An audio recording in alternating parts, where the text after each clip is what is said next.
défie la confiance. Merci d'être avec moi pour cet audio. Ici, nous allons parler de différentes perspectives scientifiques, spirituelles, sur cette clé d'or dans une vie, qu'est la confiance. La confiance est nécessaire un peu partout. D'ailleurs, nous ne pouvons pas fonctionner sans, vraiment. Pour être en relation avec quiconque, que ce soit un ou une amie, un ou une amoureuse, amoureux,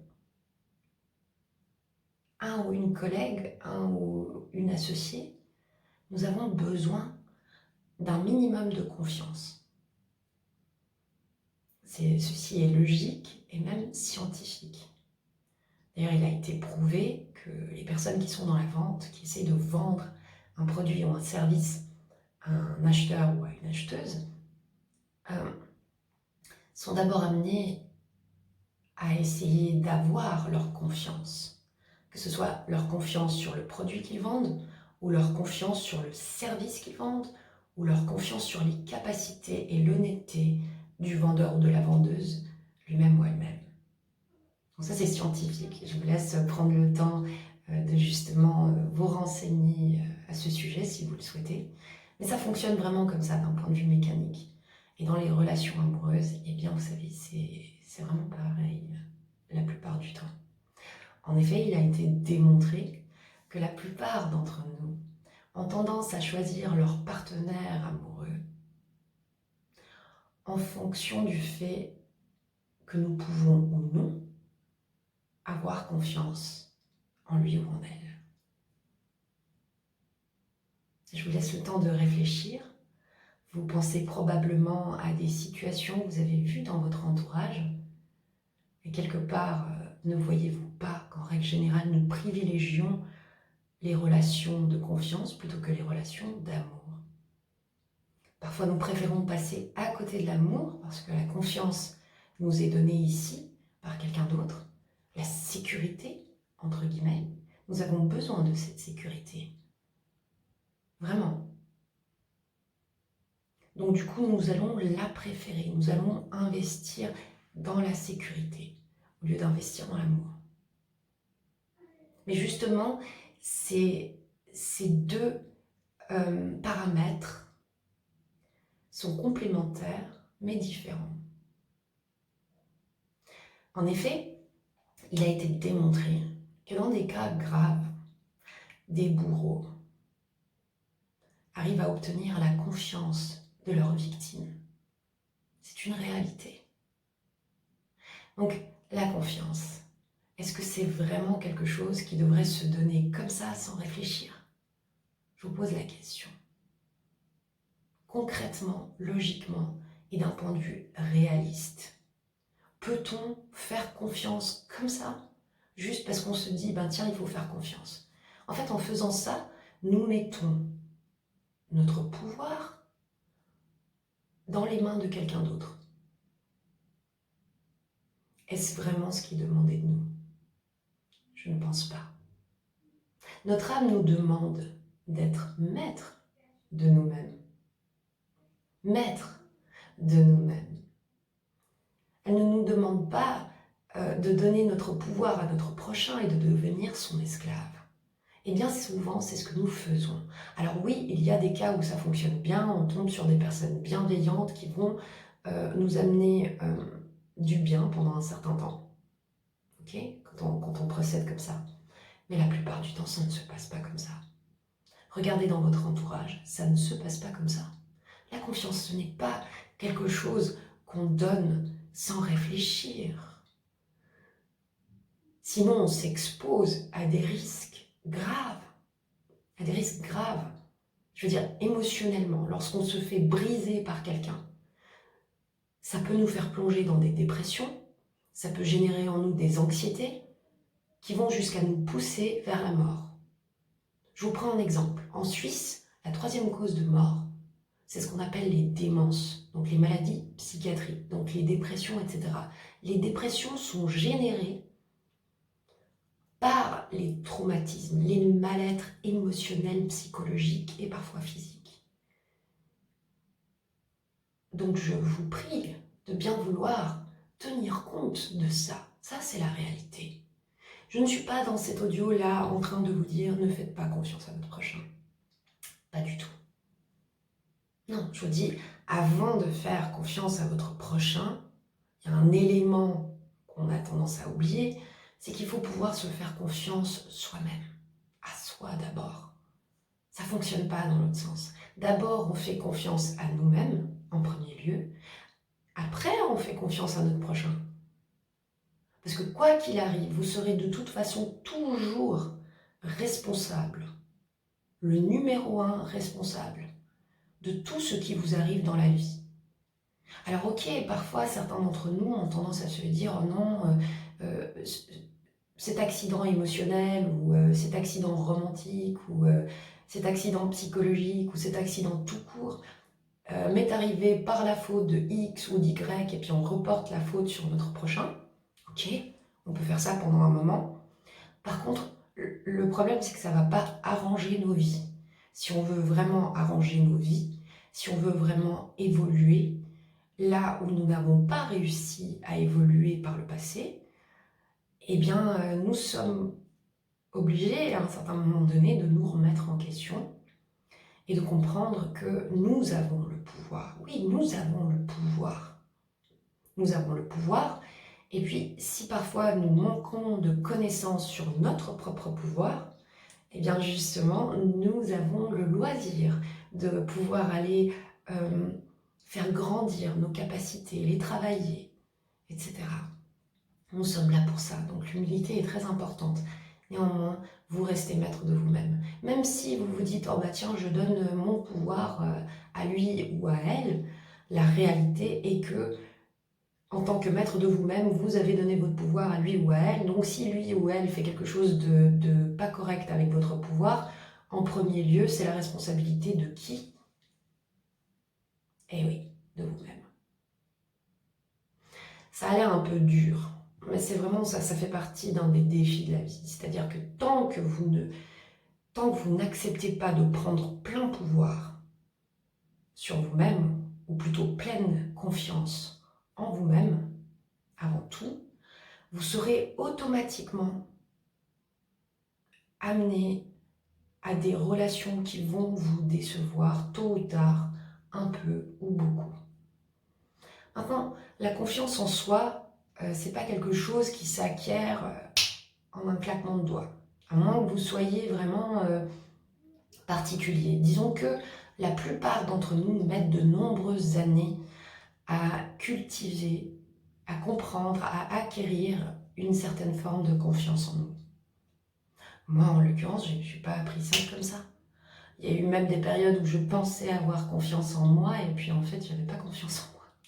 Et pour être parfaitement honnête, on n'a jamais fini de travailler sur sa confiance en soi. Tant que nous sommes vivants, on n'a jamais fini parce qu'il y aura toujours de nouveaux événements qui vont arriver à nous et qui vont nous tester dans nos capacités, qui vont nous tester dans nos jugements et nous remettre un petit peu en question et qui vont nous amener ainsi à évoluer. Mais tant que nous évoluons, nous ne sommes pas quelque chose de fixe. Donc, je pense qu'on peut peut-être commencer dès maintenant à lâcher prise sur l'idée que nous puissions avoir 100% confiance en nous un jour, ou que nous puissions être 100% illuminés un jour dans nos vies, et ce, jusqu'à la fin de nos jours. Ceci, en règle générale, n'arrive pas pendant que nous sommes en vie sur Terre. Il faut normalement attendre, la fin de la vie pour arriver à une pleine illumination et une pleine confiance, etc. Donc, soyez indulgents envers vous-même et envers votre prochain, parce que cette vie est un chemin. C'est un chemin. Donc du coup, voilà, néanmoins la confiance, comme je vous ai dit, là on a parlé des choses dangereuses qui peuvent arriver lorsqu'on fait confiance aveuglément. Et maintenant je vous propose de parler, oui justement des choses nécessaires en fait. Que la confiance amène. Parce qu'il y a toujours un côté de la médaille qui est plutôt obscur. Voilà, une belle puissance comme la confiance, lorsqu'elle est utilisée de manière négative, peut être super destructrice. Et puis on peut parler aussi de l'autre aspect, de l'aspect positif. Lorsque la confiance est utilisée à bon escient, elle permet tout simplement l'union. Et l'union, elle est juste nécessaire. Dans tout ce qu'on fait dans nos vies, l'union est nécessaire au quotidien. L'union, c'est ce qui fait que nous sommes plus forts, lorsque c'est une bonne union.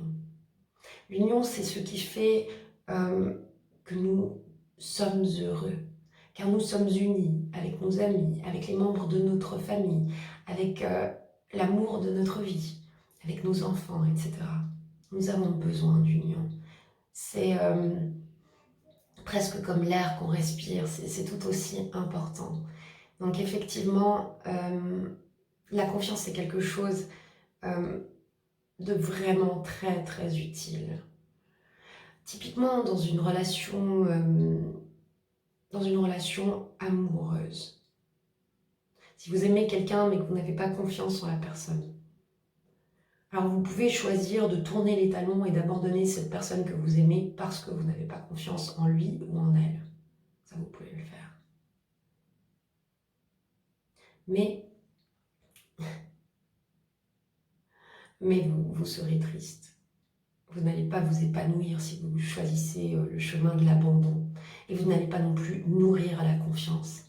Si vous abandonnez votre prochain parce qu'il ou elle ne vous met pas en confiance, vous ne nourrissez pas la confiance qu'il ou elle a envers vous. Autant je comprends qu'on puisse se dire je n'arrive pas à m'unir avec cette personne parce que cette personne pourrait me faire du mal émotionnellement ou physiquement, cette personne pourrait me tromper, cette personne manque encore de capacités émotionnelles, etc., ou de maîtrise de lui-même ou d'elle-même. Je comprends tout à fait. Je comprends que vous puissiez prendre cette position. Moi-même, je l'ai prise à différentes reprises. Mais ça reste un abandon. La réalité, c'est que une personne qu'on aime vraiment, on ne l'abandonne pas. En règle générale, d'ailleurs, les personnes qui n'inspirent pas confiance, ce sont des gens qui ont souffert. Ce sont des gens qui ne vont pas bien dans leur vie. Ce sont des gens qui souffrent encore, en règle générale, et qui n'ont pas encore réussi à guérir des plaies à l'intérieur d'eux-mêmes.